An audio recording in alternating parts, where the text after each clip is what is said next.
All right. Hello, everybody. It's a Thursday night, so you know what that means. It's another Rhythm Rundown with myself, Josh Applebaum, and my buddy, sharpest guy I know, Mr. Cade Harper. Cade, we got a lot to talk about on today's live stream. We have a huge Thursday night football game here tonight. Bucks, Falcons. Got some interesting player props as well that we have to talk about.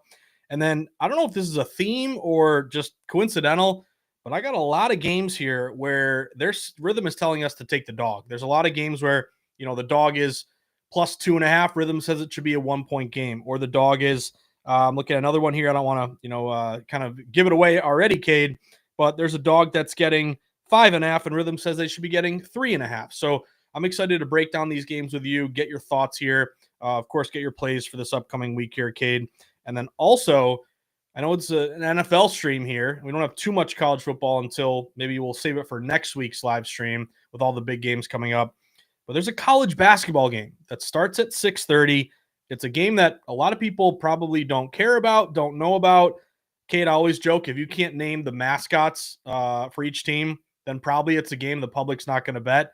But I got an under-the-radar game that fits my model as a data-driven bettor, and Rhythm is saying go for it. Good edge on that one. So a lot to get to on today's pod, but Cade, let me welcome you in.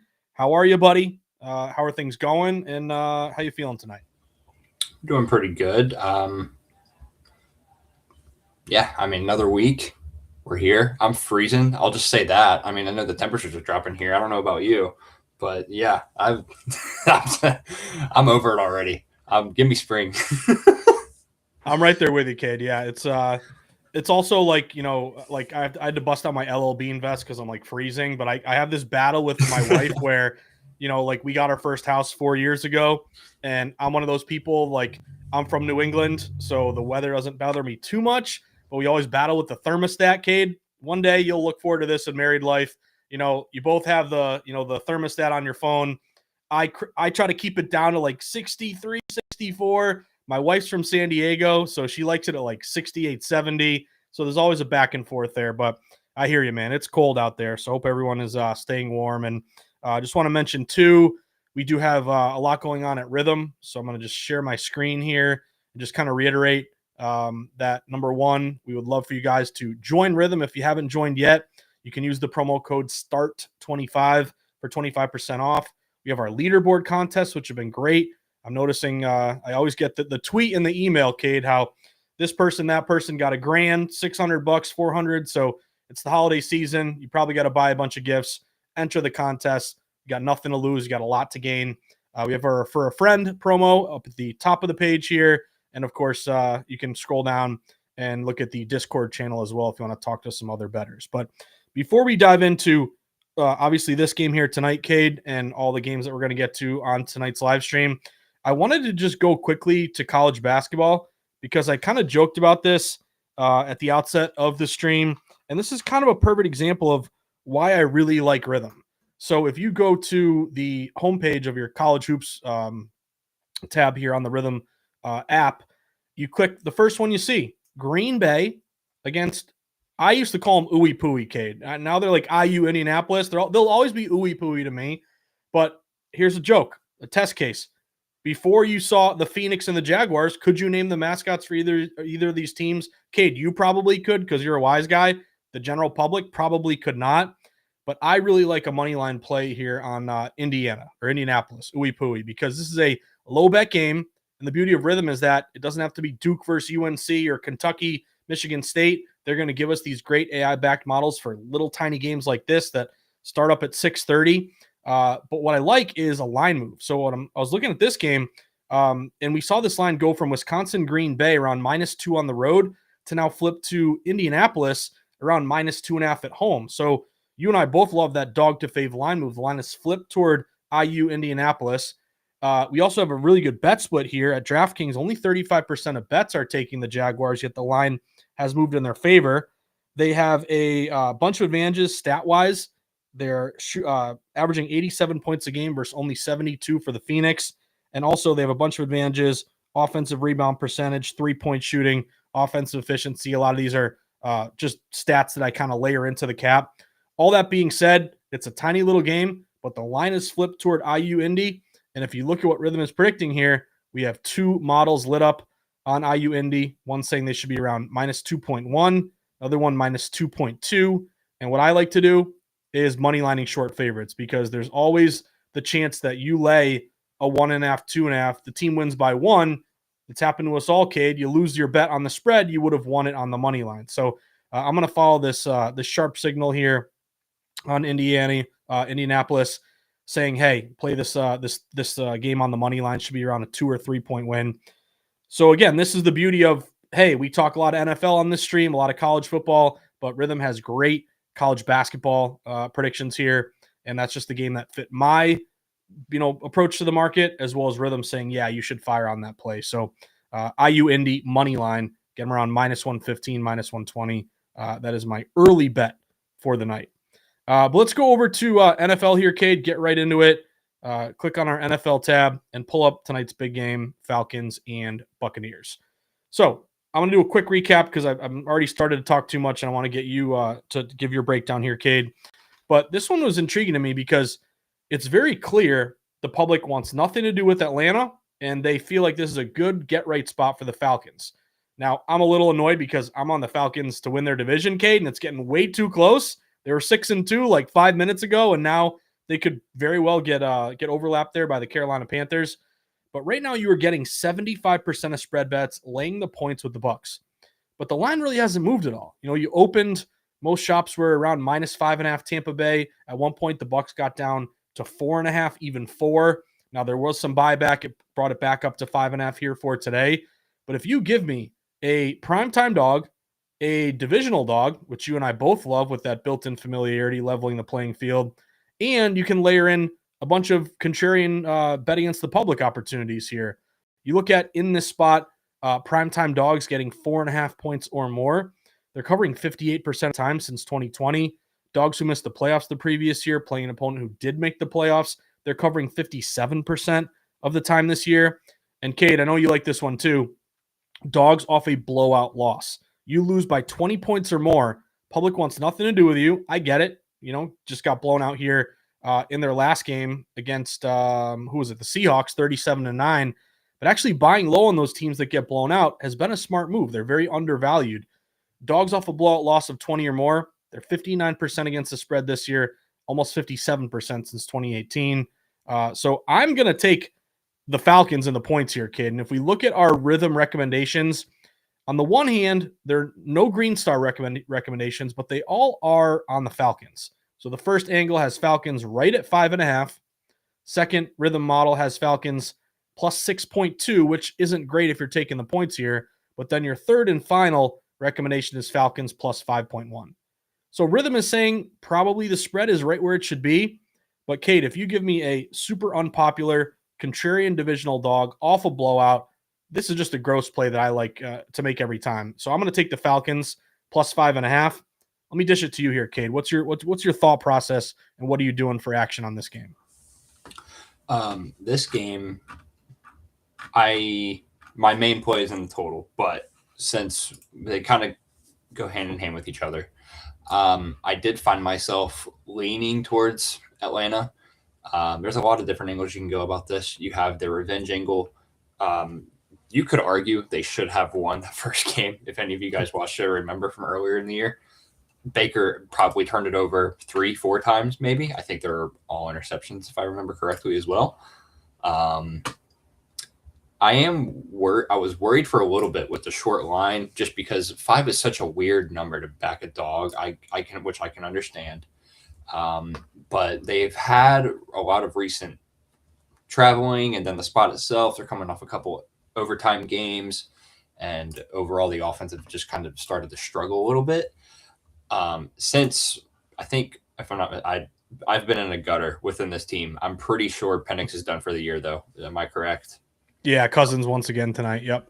So, I mean, I don't want to necessarily gamble on the offense rejuvenating, because I think obviously now you're going to be forced to play through Bijan, and I believe Pitts was questionable earlier this week, and London, I think, is also out, if I'm not mistaken. So I tried to stay away from a side here just because the line seemed weird and the market wasn't necessarily reacting what I was wanting to. I would have loved if this got higher. But with how much it's buying into, I kind of looked into the total on this one. But my initial lean would have been towards the Falcons, yes. Yeah, and again, you got the divisional dog angle. So this is how I look at it, trying to build a case, thinking like you're a lawyer, you're in a courtroom. What can I say to basically convince a jury that this is a worthwhile bet? So for me, it's not a huge rhythm play per se because, I would love, Cade, if it was 3 green star plays, all on the Falcons, all telling me this should be a 3.1 game or a 2.6 or something much bigger in terms of discrepancy. But I guess I'll look at it the other way and say, hey, at least rhythm isn't telling me this should be a 7-point game or an 8-point game. So it kind of tells me the line maybe is right where it should be. But again, divisional dog, betting against the public here in a spot where you can go against the grain, and you're getting all these angles, especially dog off a blowout loss. And then also, like, I don't know, Cade, what's up with the Bucks? Like, should we really just have this blind faith that the Bucks are going to play great? And I know Mike Evans, I believe, is back here, but he's been injured for quite a bit. He's a little bit older, so I don't think the public, to me, the drunk guy at the bar. I always try to think through that, Cade, because sometimes I'm the drunk guy at the bar, but it's like, yeah, Bucks at home, Falcons stink, Penix is hurt. Easy play on the Bucks. But are we overvaluing the Bucks? I think they've lost 3 of their last 4. You lose outright at home to the Saints, which annoys me, Cade, because I'm on the Saints under 5.5 win total, and they're getting a little too close for me. But felt like we built a strong enough case, at least in my opinion, to go Falcons here. So I'm going to follow these recommended plays by Rithmm and go Falcons plus 5.5. And I believe I'm looking at my live odds page, Cade. I want to say Circa just got down to 4.5. So I'll double check that. Maybe that's wrong. But obviously, if you make a bet, you want that late movement to go in your favor, telling you that you're kind of on the right side and the money's flowing in your direction. But tell me about the total. I'm going to just pull up the recommendations here. Got a couple on the over, one on the under. What's your thought process here, Cade? Yeah, like I said, this was my main play in this one. I kind of tended to go towards more of the systems on this route a little bit. I have some systems in here, and then I have some other cases as well. I go on the Tampa side first, their offense. I think they've quietly continued to pretty much just be in such a weird drought, it feels like, for the last few. The last 7 games, I mean, they're 4.4 yards per play. They are second to last in the entire league with that number. And obviously, during that same span, you have Baker, who is 5.3 yards per pass attempt, which is very low considering the weapons that this team has. Nonetheless, they are getting all 3 of those guys back, if I'm not mistaken. I think literally every single one of them, which does that scares me a little bit. I'm not going to lie to you, because they got all their weapons back, obviously.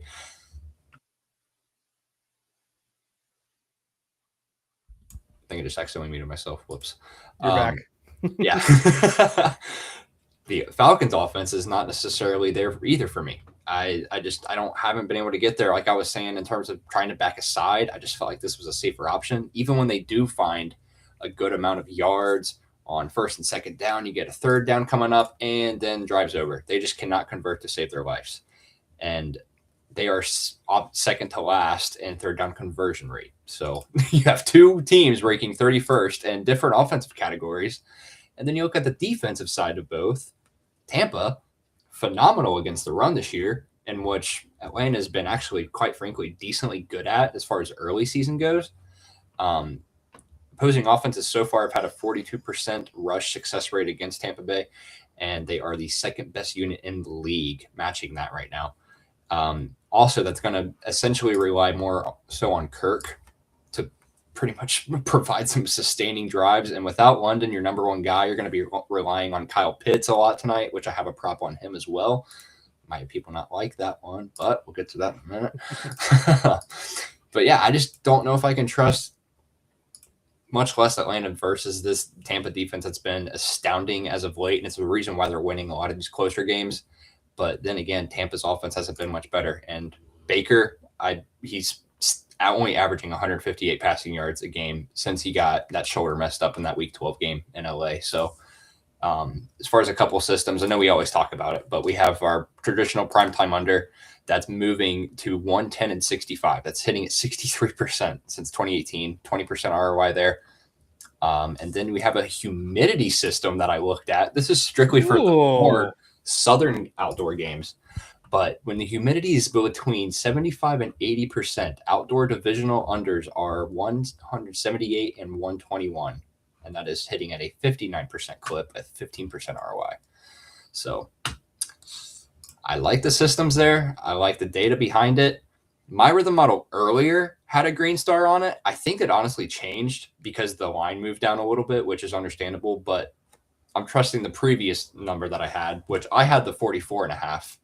So I like it personally. Anything above the key of 42, if it's still there, which it looks like it is, I think you should be fine though. Anything above that 42 key. Look at you, man, throwing a humidity weather system. That you, dude. I am so proud of you, man. You're like that. That's just like that is awesome, man. I mean, people's heads explode when you talk about the wind. Now we're getting into humidity. Love it. Yeah. But also to your point, like I'm with you on the under. I leaned pretty hard. I kind of felt like I missed the best price there because it opened around 44.5. It was 44.5, like under -115, -120 for a little bit. This like kind of late morning, early afternoon, but then it quickly got down to 44. Now we're 43.5. Now some books are 43. So it's pretty clear here that this total is falling. You mentioned those great systems with primetime unders, weather systems. I mean, you always got to be aware in Florida, the weather's weird. You know, as of right now, it looks pretty good actually, like mid 50s, clear skies, very mild 4-mile-per-hour winds. But again, that could change. You could get some rain out of nowhere. Sometimes that happens. But this total is falling. It's a primetime game. And oh, by the way, DraftKings is showing about 65% of bets going over. So to me, it's under or nothing.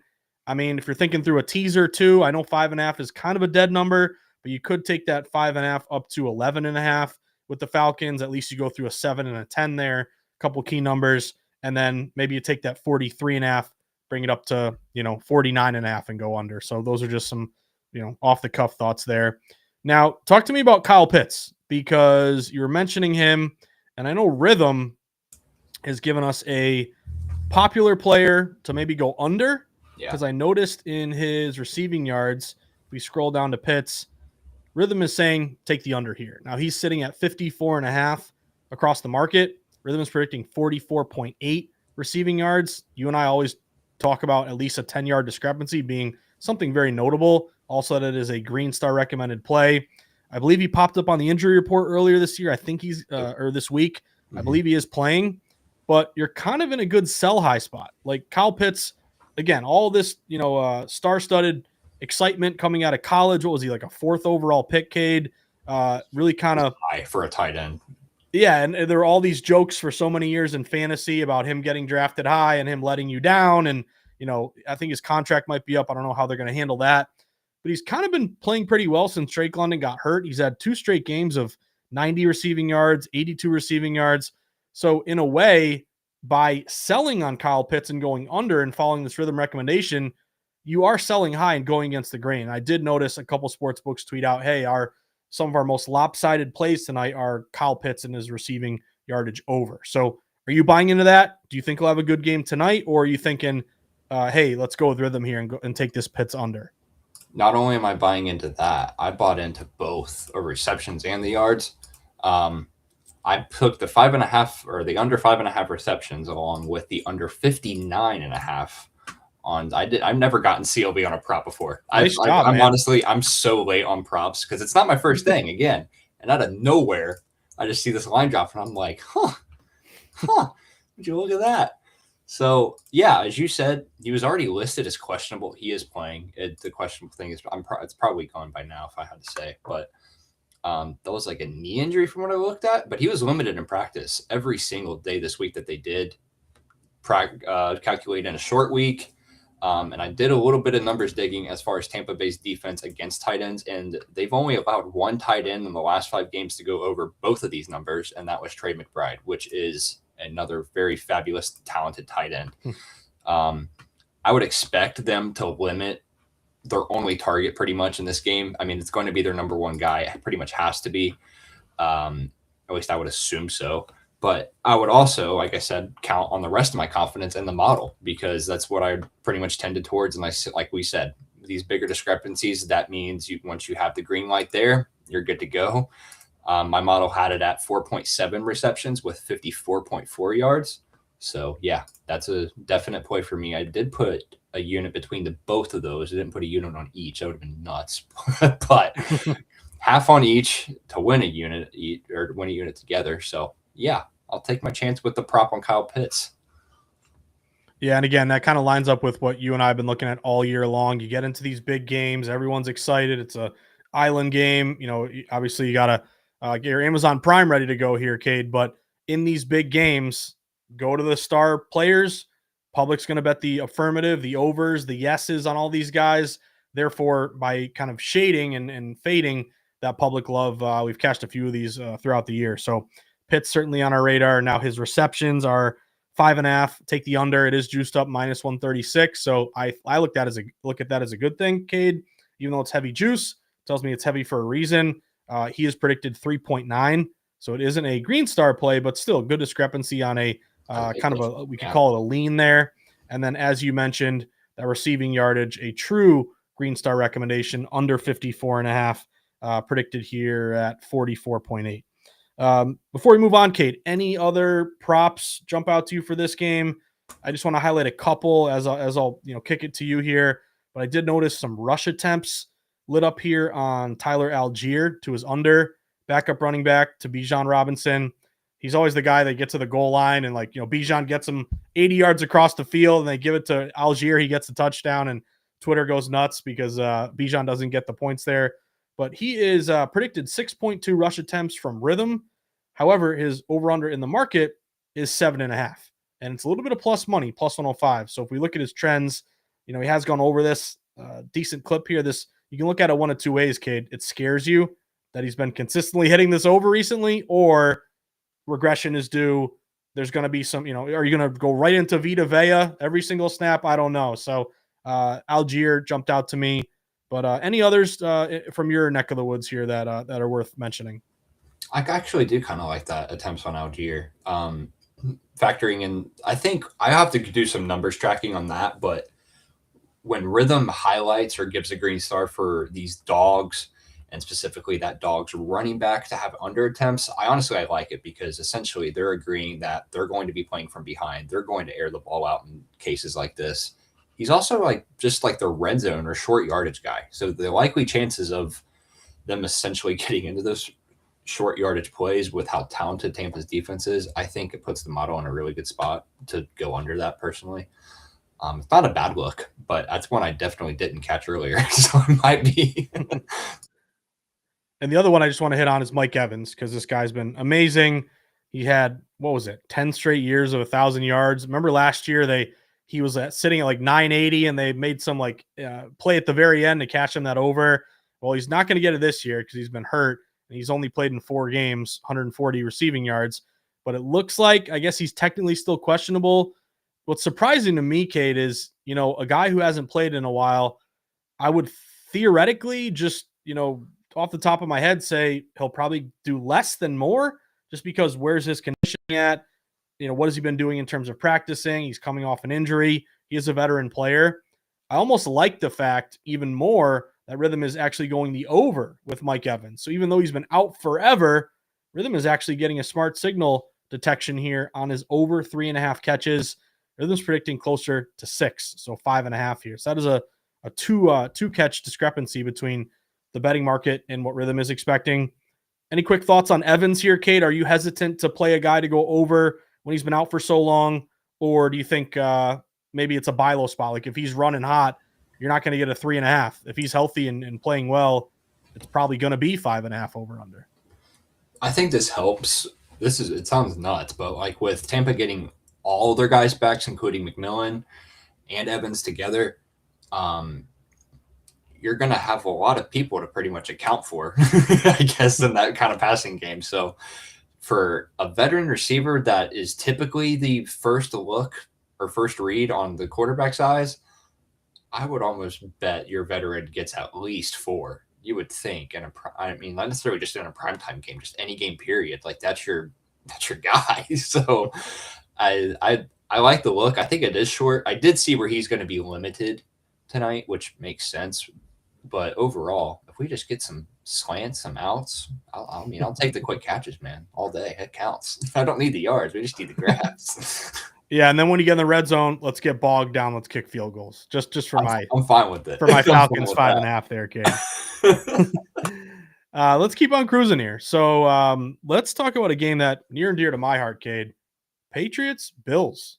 AFC championship, AFC's almost championship game here. Patriots obviously in the driver's seat with a better record.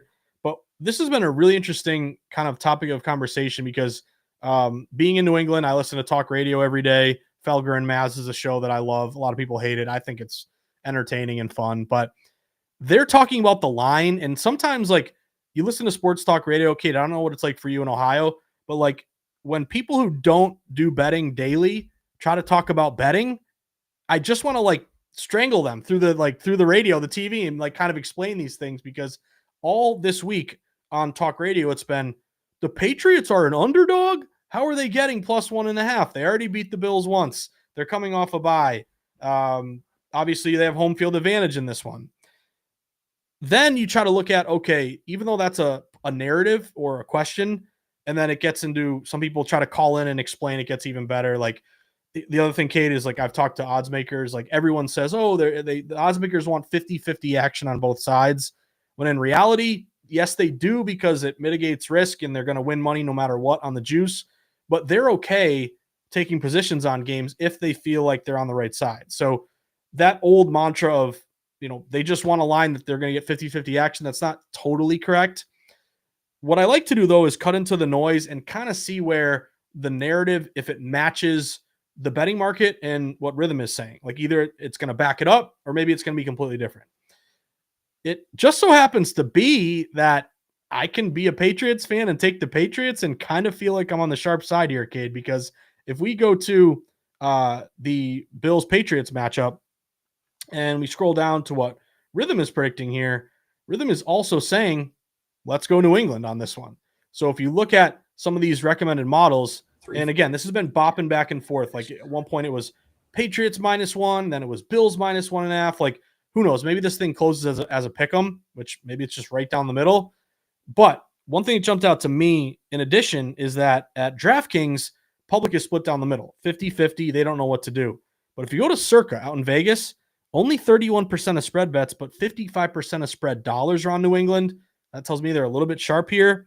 They are coming off a bye, so rest first tired in their favor. Hopefully, they did beat the Bills at Buffalo. That primetime game, you and I took the 7.5. Remember that one, Cade? They won outright at Orchard Park.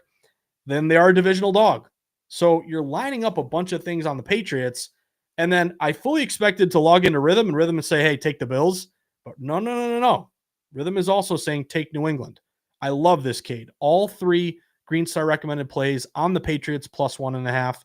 The Rithmm House model actually has Patriots favored by 0.8. And don't get me started with these discrepancy, Cade, plays where, hey, you're getting points in the market, yet Rithmm is saying they should win the game. Second model here, Patriots -1.6, even more bullish on New England. And third model, Patriots -1.1. So again, it's a basically pick-em-ish game, but if you're telling me I can take the Patriots off a bye as a divisional dog with a sharp bet split from Circa, and most of all, Rithmm is saying if you're getting 1.5, you should just go run and put that in right now because they should actually be favored by -1, -1.5. That's enough for me here, Kate. I took Patriots +1.5. I think it's a good spot to buy low on this New England team. Now, let me take off my Boston hat. Let me throw it to the Ohio guy. You don't have a dog in the fight here from a fandom standpoint. What's your take on this Bills-Patriots game? And are you surprised New England is a dog at home here? I know we were talking about this one earlier, and I don't necessarily think I'm surprised as you can – it's a very hot debate, but you could technically argue Bills could be the better team in some cases, and obviously we have our old inside – joke where we always have to say the wrong team is favored and all this nonsense.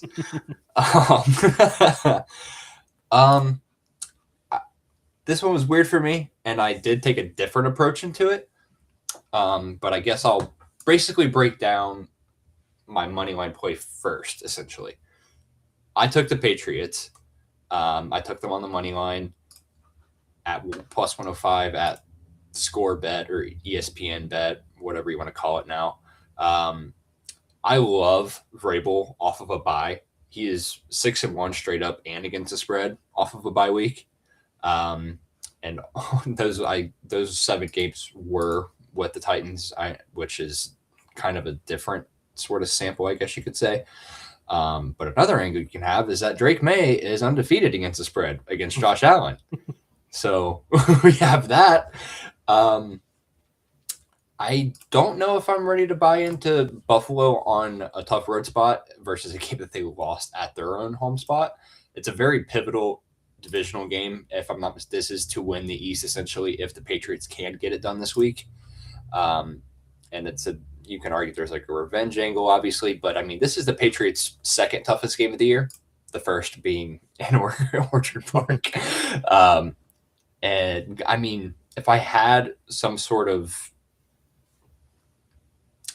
I don't even want to call it like a balanced scale, I took the Bills live to win the East in their division at like plus 500 sometime last week. So essentially, using this as like my middle / my hedge opportunity, I put around, I think it was a half or 3/4 of a unit on that divisional winner. So I did up the unit size on this one essentially to cancel itself out just for the value of it, because Bills had a really good number at that, given the next course of the schedule that they both have. I think the Bills arguably had the better end of the schedule personally. But again, Patriots money line would be my set play. It's what I leaned with originally.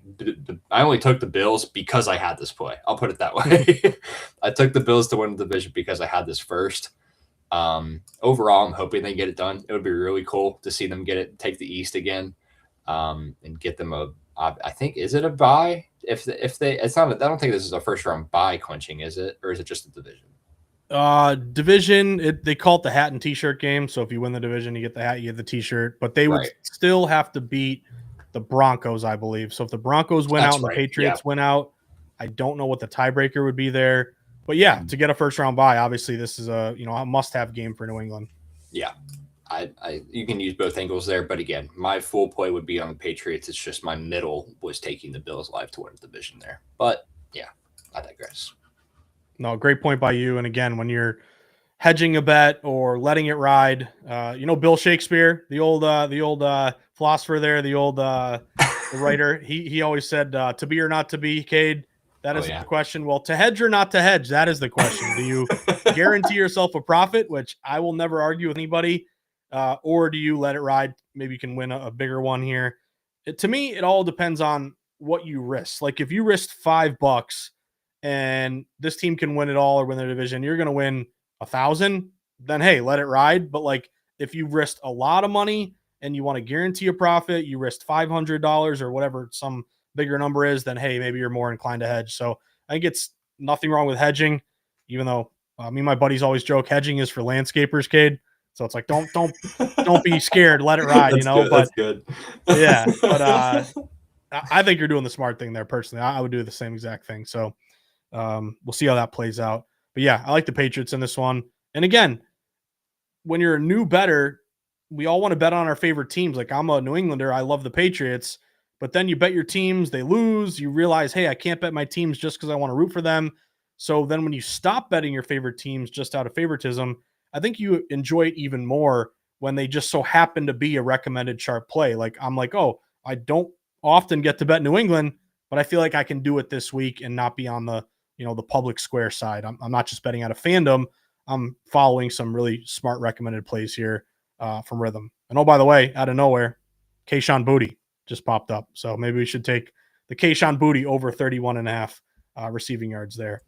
But next one I want to ask you about, because this one has been a really just interesting the way the betting market is still believing in Kansas City here, Cade. It's kind of unbelievable. But Chargers and the Chiefs, this one's incredible because it opens, and this is a 1:00 game on Sunday. Most books opened around -4.5 with the Chiefs at home. And again, Chiefs are on life support. Chargers just had a great win in primetime as a primetime dog we just mentioned. They're against Philly at home. But the 4.5 got down to 4, and I'm like, ooh, I better jump on this right now with the Chargers. because it's moving in their favor and Chiefs have struggled and Chargers are a divisional dog. But then out of nowhere, it must be some respected bettors who like Kansas City because the line has shot back up now to Kansas City -5.5. So I was kind of shocked, to be honest with you, Cade, that they went up from 4.5 to 5.5. Now they're sitting at 5.5. Again, same number for tonight's Falcons game. It's kind of a dead zone number. I always try to think about what's the next move because 5.5 is no man's land. So does it go to 6 and you mess around with a key number, or does it get back down to 5? That could definitely be something worth monitoring. But call me crazy. I'm going to keep fading the Chiefs. I'm taking the Chargers in this one. It's a divisional dog angle, which we always love with that built-in familiarity. You also look at Justin Herbert in this spot. He's 2-0 against the spread as a dog in this season. And in his career, he's nearly 60% against the spread as a dog. And how many times have we seen Herbert either go into Kansas City and cover, or I think a couple times he went into Kansas City and won. And this is when they were humming and a Super Bowl winning team. All that being said, this is a low total game, 41.5. If you're giving me a divisional dog, a good quarterback here with good stats when he's getting points, low total, and then also we move over to Rithmm, and all 3 models here are green star on Chargers, and 2 of them are smart signal plays. First one here, Chargers should be getting 4.5. You're getting 5.5. Good edge there. Second model, Chargers plus 4.2. You can get, again, nearly a 1.5 off the Vegas number. And then last model, Chargers plus 2.8. So Rithmm is saying this should be about a field goal game, 4.5 point game. You're giving me a 5.5. Again, that meme, Cade, like the skeleton waiting on the bench, like that's the public waiting for the Chiefs to be the Chiefs again. When are we going to say that we should not be betting them just because who they are? Maybe they just aren't who we think they are. That old who was it, Dennis Green? They are who we thought they were. Right. Yeah, there you go. We got to pull that up. But what do you think about this one, man? I'm going Kansas. I'm going Chargers plus 5.5 and to follow the smart signal here with Rithmm. I love it. Yeah, Chargers they're coming off huge overtime win, obviously in a game that they probably shouldn't have won, but they made it out of there. This game, yeah, it's a pretty much, it feels like a make or break kind of game for Kansas City in that kind of sense. Not to mention you have the Chargers who aren't fantastic on the road thus far, but now all of a sudden you kind of get that sense where it's finally time to buy into Mahomes. We're going to revitalize this season. I'm not there. I'm still not there. Shocker. No, another week. I mean, how many plays in a row have we had where it's fading Kansas City? I think we're going on 3, maybe 4. Yeah. I mean, 4 of them, yeah, because it was Colts, Houston. Yeah. Houston, Dallas, Indy, and before that they were at Denver. Remember we took them. I think we had Denver. Were they getting 3.5 or 4 in that game? Yeah. So yeah, if it ain't broke, don't fix it, man. Let's keep it going. I'm fine with it. I'm really fine with it. Yeah, and going back to Herbert as a dog, he's been phenomenal. Like, just to reiterate, he is 12-6-1 as a dog of 3 or more points. But when that line touches 3.5, he is 11-2-1 against the spread. So anything above like that 3.5 threshold, that's a big jump. 11-2 against the spread is a very, very, very good number.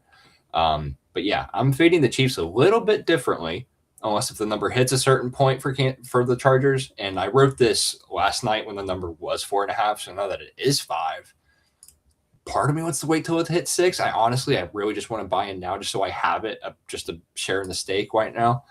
But I mean, they're 5-game against the spread losing streak right now.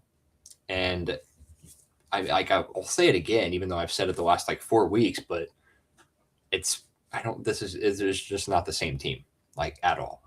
My full play, because at the time I wrote this last night when I was saying I was too chicken enough to play the dog on this kind of line, but now I am, obviously. So Chargers offense, they are bottom 10 in DVOA over the course of the last 6 games. Certainly it does not help with Herbert's uncertainty with all the hand issues following the surgery and whatnot.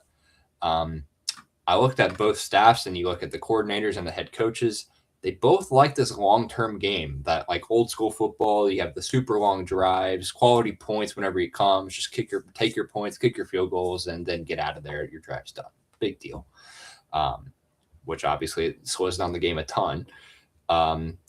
Full play in this game for me at the time, like I said, now I'm going to have to upgrade this because I'm going to be on the Chargers now, was the under 44.5. Now, this line moved a ton. I think we're already down to 41 in some spots. Yep. Yeah, I mean, the Kansas City unders, they are moving now to 8-4 following last week when we also had that under. And Mahomes in his career is now the most profitable active quarterback in the league at 38-21 to the under. Add in our good old classic divisional systems to that. Post week 14. So this is one that I did find as well on Bet Labs, which is one of the data sites that I use for the systems there as well. But after week 14, so these late game divisional unders, they are 134 and 104, and with a home favorite of 7 points plus, or 6 points plus, or what I think it's 5. Sorry, I just had the triple take there. Is 57% to the under in these divisional games. So, especially when the total is 43-47, it is hitting at a 61% clip. So a ton of like marginal total systems within that kind of factor, but nonetheless, late game divisional unders are just as profitable as the early season and through midseason, what that is. Over the last 5 head-to-head between these two teams, though, they're averaging a final score of 36 points per game. So we're almost, at the time, at the opener, we were almost 10 points off. Now we're only 5, but still, I like it nonetheless. I would say that it's playable under 42, depending on a price. I think if you get a good number, I think it's worth it. But that 42 threshold is such a key number, and on these totals, where I would trend to find the best price available. Like I said, anything probably plus or minus like 110 or under that, I think you'd be fine. If you can get like a minus 100 single digits when that matter, still take it. But yeah, nonetheless, I will be on the Chargers at plus 5.5, and I will be on the under 44.5. There we go. Good number there on the total too, because you did mention it has fallen quite a bit. I looked at the weather. It's going to be very cold at Arrowhead, like 15 degrees. It's a 1 o'clock game, so it'll probably be clear skies, sunny-ish, but one of those days, kid, when you're a young kid, you go, sledding with your friends on your street when it's freezing, but it's sunny. It's kind of one of those weird spots, but there will be about 5-mile-per-hour winds, nothing crazy there. But Sean Hockley, who I believe we highlighted on last week's show, Ed Hockley's son, he is one of the better road refs. Yeah. He's almost 56% against the spread to the road team, which would be the Chargers here. So I'm worried a little bit. Chargers, LA, dome team going into a freezing cold. It's not the tundra of Lambeau, but it's a very cold Arrowhead game. But man, I just don't think the Chiefs are scaring me that much. And again, I could be totally wrong. The line did shoot up in their favor, 4.5 to 5.5. Maybe they're the Chiefs again and play great. But hey, we've bet against them 4 straight weeks and won them all. So let's make it a 5th, Kate. Keep it rolling. Yeah, I'm fine with it. Yeah, so let's see if we can hopefully get that one. Next one I wanted to talk to you about was Packers Broncos, because this is another one that has an interesting line move and an opportunity, I think, to take one of the better teams at home in terms of home field advantage. So this one opened a lot of shops. It was like very short number, like -1, -2 for Green Bay. Green Bay is now up to -2.5. Kate, I'm waiting to get, if I can, Broncos +3. Like, I don't know if it's going to get to the key number of 3. They're in a great teaser opportunity here. The Wong teaser going through the 3 and 7. You take them 2.5 up to 8.5. But if you look at some of the splits here, Denver at circa is only getting around half the tickets, but nearly 80% of the money. And the Denver Broncos also are a dog low total. So this is a very low total of 42.5. Denver is 6-0 at home this year. They've just been great at Mile High. I think people just underestimate the altitude and what a tough building that is to go into. We were just talking a second ago about like a month ago when they went into Mile High and ended up losing. It was a very similar number. Now, Green Bay, to me, I don't know what your thoughts are, Cade, but I don't know. Sometimes they look great. Sometimes it's just what are you doing? I remember I played them against the Eagles at home like a month ago. Remember they didn't score until like the fourth quarter and they lost like, what was it, 10-7, or it was a low scoring game. It was ugly, yeah. Yeah, gross one. I should have just played the under. But anyway, I think this line's gotten a bit too much. Again, I'm going to wait for a 3. And even though we have some conflicting plays and no green star plays, if we pull up what Rithmm is predicting, Broncos +1. Again, you can get a 2.5 right now. Second model, Packers -1.6. So flip it. Broncos +1.6. Third model, dead pick 'em. Broncos +0.0. So maybe it should be Packers -1, -1.5, but 2.5 feels a little bit high. Again, this is a Jekyll and Hyde Packers team that can look great one minute and look terrible the next. And Twitter's bashing LaFleur with his play calling and all that. Again, I'm holding out for the 3. If I can't get it, I'll take the 2.5. But Rithmm is telling me it should be about a 1-point game, and I can get at least 2.5. So I'm going to go Broncos here, try to get the 3. But Cade, what do you think? Is this a line that probably is where it should be? Or do you think there's a good chance to take Denver mile high at home getting the points? Yeah, the line is very sharp. It's no doubt about that. I did have a teaser in this game. It was dealing with Denver at +8.5 with another play that we have that we're actually going to talk over, I believe. But I also had another one, which is I did take the Packers just on the money line, though, only because my model did have a money line green star on them. Did have, if I pull it up, it might still be there really fast, honestly, while that's loading, though. I think the Packers are finding their stride at the perfect time. And I've said it a couple weeks ago when we had another Broncos game. I just think the Broncos are kind of overrated in a way. Coming off yet another one-score game where they pretty much scraped by again in Washington. And their 5th consecutive win by 1 score. So they play close games. So the line makes sense. I'm just staying away from the spread, and I'm just planning on taking them outright with it. Due to all the shadiness with Sean Payton and this offense that he has, I banking on something weird to happen where they don't cover this 2.5 number. Nonetheless, even my model, which is the funniest part, my models had like, one of them was like Packers like -3.1. Here I'm looking at it now. It was Packers -3.1, 2.7, and 0.7. But the money line was the green star, and even then, it still had them right at 3, or almost at 3, 2.8. I just can't get there with the number. Like I said, I agree with you. I would probably need the 3 in order to feel confident enough. I just think they're going to get out of there alive under a big road win in a hostile environment and just pray that the luck runs out on Denver's side. I will note, though, as far as systems go, I did do a little bit more reading into this one as well. Big systems guy tonight. This is weird. I usually don't play this much on the systems, but this is weird. Matt LaFleur in December is an absolute wagon, if you guys did not know. Give me the new number here. What is he? So against the spread, it's actually not anything astounding. It's just the outright wins is what I was referring to. Yeah. He's 21-4 straight up in December, but he's 14-10 against the spread. As well as like a total system here where Broncos have hit the under in their last 5 contests and then last 3 out of the last 5 home games. So I don't know what the total's staying on here. I know it's pretty low if I'm not mistaken. But then again, I'm just going to ride the LaFleur December system and hope to God we can get out of here alive. I don't care if it's a 1-point win. We can both win here. It's very possible with Sean Payton. But yeah, my model did have the green star money line play, which I think it's kind of what makes this whole thing kind of cool, just to kind of differentiate everybody else's models. But yeah, nonetheless, keeping it simple here. Just win the game. Don't need any points. Don't need nothing flashy. So.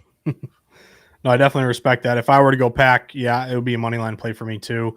I just want to mention too, I don't know if you have anything on the total, Cade, but jumped out to me that we got a green star on the over 42.5, and it did open 41.5, so it has gone up. Rithmm is predicting close to 45 points. Again, pay attention to the weather here. You and I mentioned it before, but you Google Roto Grinders NFL weather. It's a great website that'll make it easy for you. But it looks like a really good day in Denver. Mid 50s, might even be close to 60 degrees. No wind at all, partly cloudy. Like it's not cold, it's not snowy. Great weather, low total that's gone up.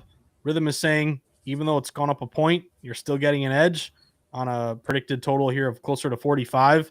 So something to keep in mind here. If you're an over better, which typically that makes me a little scared because the over is typically the public play.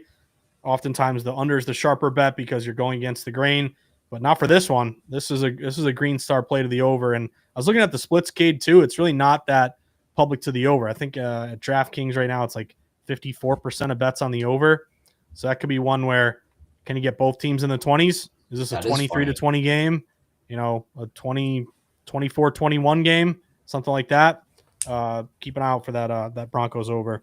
It did win that way at the start, which is funny. So I yeah. bet on the positive regression. I've seen the under of last 5, and I'm like, there's no way it gets to 6. So yeah. That's funny that they're on that. I actually might look into that.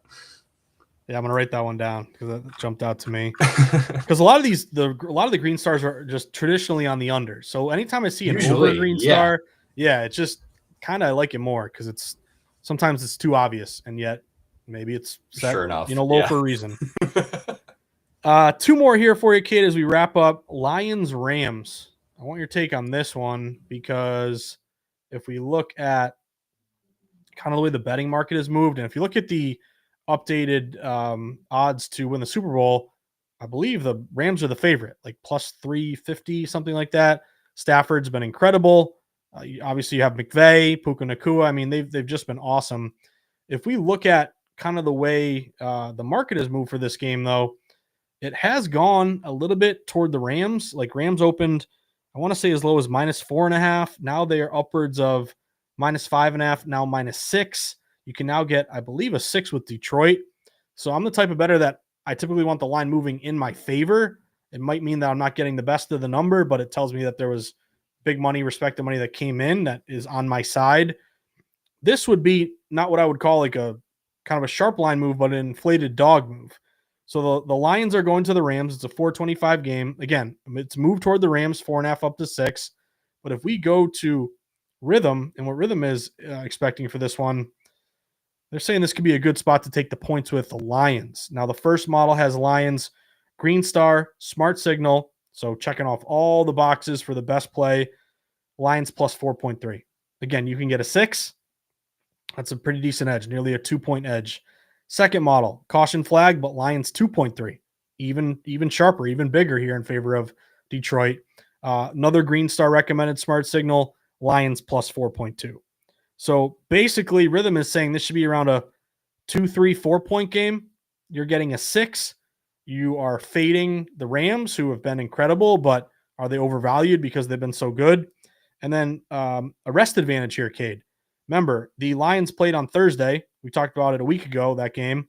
So they played on the 4th of December versus the Rams, who just played on the 7th. So a 3-day rest advantage in their favor. I'm on Ross St. Brown. Remember, we were waiting for him whether he would play or not. It's a few extra days. That's good for him. But then also, I guess the magic word tonight is system plays, Cade. And I got a play here on Dan Campbell. So when Dan Campbell is a dog, he is with the Lions getting points 24-13 against the spread, 65%. Yeah. So is this a game where it's close, where the Rams pull off a 3-point win?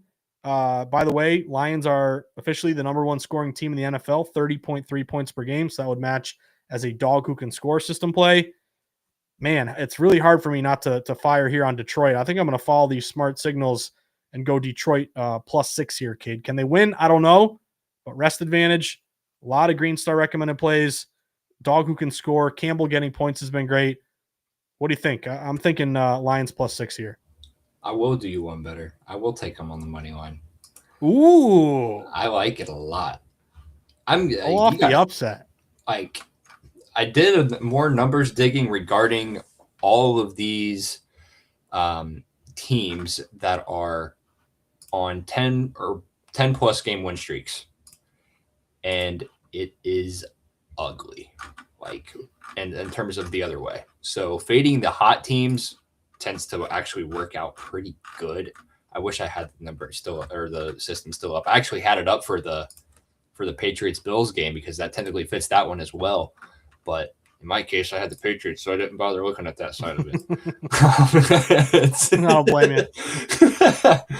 But it's hard to believe that like this team is getting 6 points in a dome. Like I could understand if this is outdoor, when they're kind of not used to the environment, but this is nice, pretty, beautiful LA. You know, like this is like it's. I don't get why we're getting. I love the Rams are a phenomenal team this year. They are unlike anything I've ever seen. They are probably better than the 21 Super Bowl champion team that they had. But I just don't see why we're doubting Detroit this much. I can understand maybe a little bit. I think they should be dogs, but 6 is a lot, especially in this kind of game. Up you one better on the systems play as dogs as far as that goes. As underdogs of 4 or more, Golf and Campbell together, they're 17-3 against the spread, and they're covering by 5.2 points per game, and they are 17-5 when a dog of over 3. So, also like Sean LaFleur, not Sean LaFleur. Wow, where are we going? McVay. There we go. Meant to say like LaFleur. McVay is actually also decently good in December. But overall, I'm having systems and data both outweigh everything it's highlighting in the Rams' favor. They've lost 2 consecutive really close games, honestly. To the Lions, actually. If I'm looking at the previous head-to-heads, they lost by 6, and then they lost by 1. So close games on both ends where Detroit did cover the number. I love, and this is crazy. So how the Lions are this good off of a loss. They are 15-0 straight up and 14-1 against the spread in their last 15 games in this specific spot, which is nuts to even think about. I can't even fathom 15 straight dog wins, outright wins. Feels kind of scary putting this over now. But again, Rams at home, not even much better. As a favorite of 3 or more versus teams above 500, they are 7-11 against the spread. So I'm outweighing the systems here with Detroit, and this is probably my favorite. I usually have my one upset pick. I've kind of caught on to that. This would probably be my one that I have. I think I'm seeing the Lions around for plus 200 right now, if I'm looking at it correctly, if that's updated. Let me look, because this is obviously pivotal for NFC seeding as well for both sides, really. They stack up like they can give LA problems. I'll just put it that way. Like their strengths just absolutely highlight the Rams' weaknesses. Detroit's secondary, they did get pretty torched by Dallas, obviously, but they also won that game very comfortably. So it doesn't necessarily worry me. If you get Gibbs and Monty both on the ground in a very good way, I just don't see how the Rams can keep up. I mean, they're a defensive front that's built. They're very small, so it's not necessarily a size thing. They're just athletic, and they've struggled against bigger, more physical teams in that kind of aspect. I would exclude the fact that if they get pressure on Goff, it might be a little bit of trouble. But in the final thought, I think the Lions need this game more than anything. The Rams, yes, they are the better team, but Detroit has every matchup advantage that I'm looking at in terms of data, in terms of power rankings. There's literally everything. And I just think that they exploit them pretty good here. It feels like a hot team, just a perfect spot to fade it. Similar to when I kind of faded the Pats. I think this is just kind of the Rams' turn in a way, just to kind of go down that kind of train of thought. So, yeah, Lions plus 6, and I'll take them on the money line. Love it. Snap that, record it. That'll be a pretty good tweet if that one hits, man. Yeah. Good luck to you. I'll take it. I'll take the 6. So I'll be happy no matter what if they win that game. I did pull up the Super Bowl odds. So yeah, Rams are the favorite, plus 370 right now. Seahawks plus 650, Packers plus 750, Bills plus 850, Patriots and Broncos both plus 1,000. So to your point of like, who's more desperate, sometimes that gets overplayed, but I think there is some validity to it. Like if you remember that Thursday game from last week, we were talking about how public was going the Cowboys because they played well and they beat, the Eagles, they beat the Chiefs. Like they're riding high, everything's going great. Whereas Detroit, they were fighting for their lives there, and Detroit came out and played great, and that line moved late. And Rithmm actually, I think, got that one right because they had a bit of an edge there on the spread. But yeah, I mean, Rams looking good. I know they do have the 49ers kind of on their heels, and they got the Seahawks, so still want to win your division. But yeah, if you're telling me just on paper who's the more desperate team, it would seem to me it's the Detroit Lions in this spot. So let's see if they can hopefully cover that 6 and win for your money line. That would be epic, man. Last one for you. Vikings, Cowboys. Let's end the rundown here talking about the Sunday Night Football game, 8:20 p.m. Eastern time. Minnesota goes into Dallas. Now, this line is moved toward Minnesota. This one is pretty sharp for me, Cade, in favor of the Minnesota Vikings. It opened as high as Dallas minus 7.5. This line is now down to Dallas minus 5.5. It was 6.5 yesterday at a couple books. I hopped on the 6.5 with the Vikings, and I'm glad I did because it continues to fall here.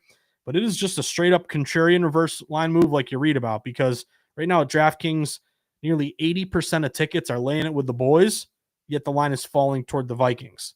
And if you look out at Circa, only 32% of bets, but 80% of the dollars are on the Minnesota Vikings. So Vikings are, number one, very unpopular, which makes me excited as a contrarian bettor in a heavily bet primetime game. They got a sharp line move in their direction. Public's Dallas, but the line's going to the Vikings.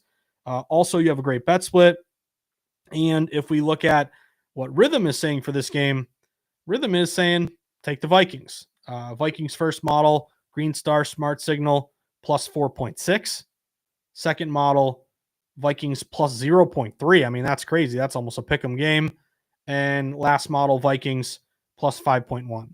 So Rithmm is saying if you can still get a 5.5, yeah, you missed the 7.5, you missed the 6.5, but still value hopefully here on the Vikings and the points. My question, Kate, is JJ McCarthy, what's he going to do for us? Is he going to look like trash or is he going to play great?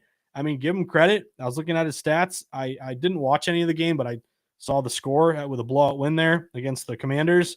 But he was 16-23, 163 yards, 3 touchdowns, no picks, efficient, played well.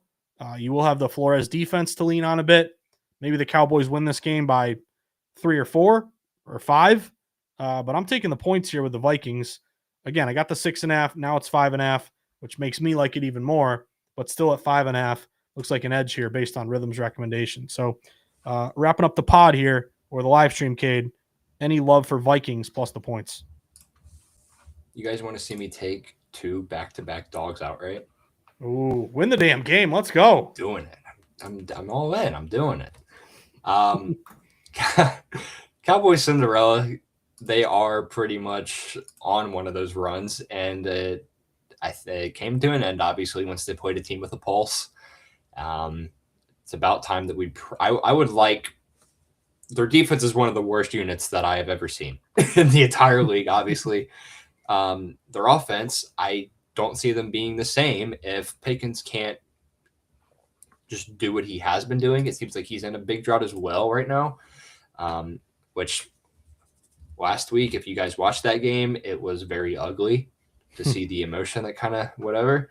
I would honestly, with their playoff hopes pretty much in the gutter, it's almost like, I don't want to say this is a game that they don't care about. I don't want to mean it like that, but in a way of where they're like, this is actually weird, because in a way of the Lions, how desperate they are, and honestly how desperate the Cowboys are, I feel like it's just like 2 completely different like styles of play, different mindsets going into this kind of game. Nonetheless, Brian Flores, do your thing, please. That's all I'm asking here. JJ is coming off of his best start of his entire career, and they have plenty of life left, as obviously they're looking to be a returning contender supposedly next year if they could keep everybody. The combination of that defense that can blitz and can definitely cause issues, versus an offense with the talent to attack, with the Vikings' offensive ability to attack as bad as that defense is. I like the primetime dog a lot. So since 2024, when he's faced a team under 500 coming off of a loss, he's done that 6 times. They are 1-5 against the spread. 0-3 against the spread in that angle at home. So yeah, shocker. I am taking the dog again. But I mean, he wasn't blitzed often by Detroit in this game.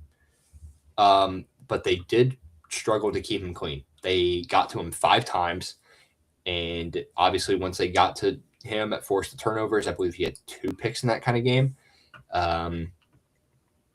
But you hear Brian Flores, you immediately think blitz. He's one of the biggest masterminds of defenses in the NFL. He still is. Vikings blitz at a very, very high rate, and they are very successful. The funny thing is, they really do not need to, because this offensive line is already bad enough as is, and when they only rush 4, they're first to pressure rate around the entire league. The only downside to that is I would have to be careful, because with how good this Cowboys offense does, they like to scheme up these quick routes a lot, and the Vikings are 31st in man-to-man coverage. So even when they blitz, they're running zone coverage, which is something that I did too much digging into this game, honestly. But it's working out. I'm hoping it's going to work out at least. When you're blitzing and you're running a zone behind all the pressure and all that, that's very hard to do at this kind of level. But then again, that's probably a reason why they are 6th in pass defense EPA per play. So I think it's relevant to Dallas in all kinds of seasons there, but both CD and Pickens, they're going to be both facing 2 talented quarters on both sides, and like they need this game. Like the Cowboys, they just they do need this game. Period. Point blank. And honestly, it seems like the perfect spot just to pray that they implode. And it seems like in perfect Cowboys fashion, whenever you need a win, you're not going to get one.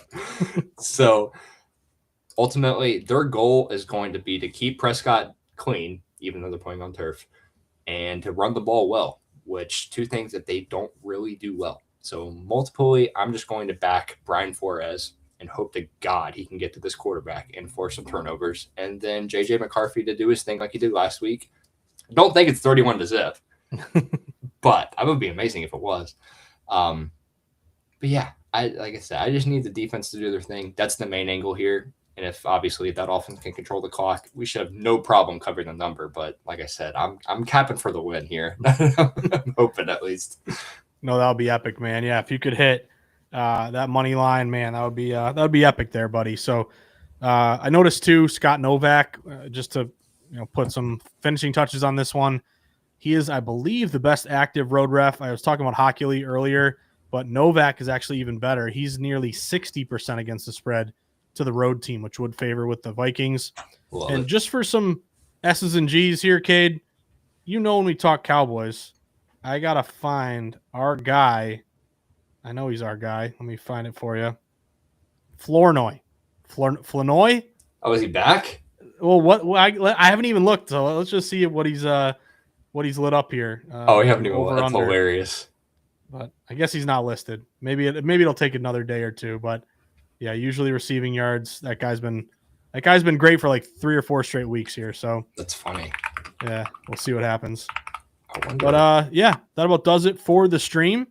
As always, want to thank everyone for tuning in and grinding the plays with us. As always, real quick, if you haven't done it yet, recommend to a friend Rithmm. You can use the refer a friend and both get a little sweetener on both sides. You can also get the promo code START25, get 25% off. Hit up the Discord, follow Rithmm on Twitter and social media. Cade, any final thoughts here before we get ready for hopefully a Falcons cover tonight? Yeah. What was it with the last few dogs that we had? I mean, let's go Vikings, let's go Lions. I would love, those 2 money lines pay for the entire weekend pretty much with that. So in a down week and no college football, we're spraying the board on NFL Sunday. It's got to happen. Also gingerbread house this weekend. So I'm going to be multitasking with